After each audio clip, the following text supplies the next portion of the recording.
BJP can do? They are doing politics over dead bodies. Shall I give a list of the dead bodies at that time? What has happened? Huh?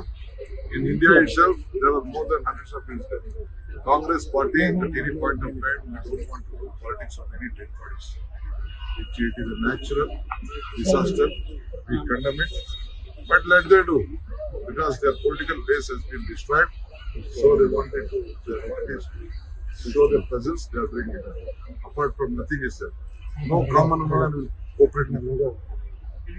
ಯಾವ ಸಾಮಾಜಿಕ ಕಾರ್ಯಕರ್ತರು ಯಾರು ಕೂಡ ಅವ್ರಿಗೆ ಸಹಕಾರ ಕೊಡುದಿಲ್ಲ. ಎಲ್ಲರೂ ಕೂಡ ಗೊತ್ತಿದೆ ಸರ್ಕಾರ ಏನಾಗಬೇಕು, ಏನು ಕ್ರಮ ಕೈಗೊಳ್ಳಬೇಕು, ಯಾರು ಅದಕ್ಕೆ ಶಿಕ್ಷೆ ಕೊಡಬೇಕು, ಆ ಕೆಲಸಗಳೆಲ್ಲ ಮಾಡಿದೆ.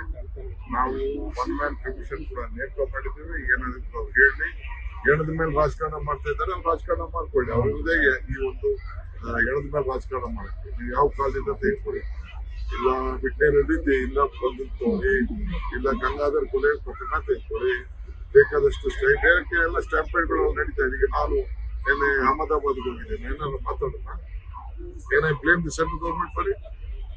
ನಾನೇನೋ ಕೇಂದ್ರ ಸರ್ಕಾರ ಹೇಳಿದ್ನ?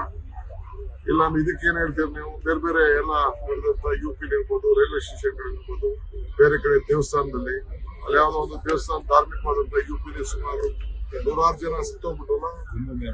ಅದಕ್ಕೆಲ್ಲ ಯಾರು ಅದಕ್ಕೆ ಕೊಡೆ? ಸೊ ಎಲ್ಲ ಯಾರು ಕೊಡೆ?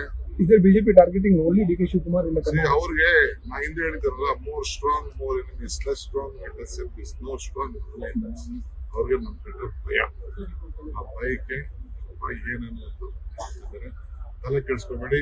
ನೀವು ನನ್ನ ಜೊತೆ ಇರಿ. 28ಕ್ಕೆ ತಿರ್ಗಾ Vidhana Soudha As a CM, sir? As a CM, sir, tomorrow. Congress government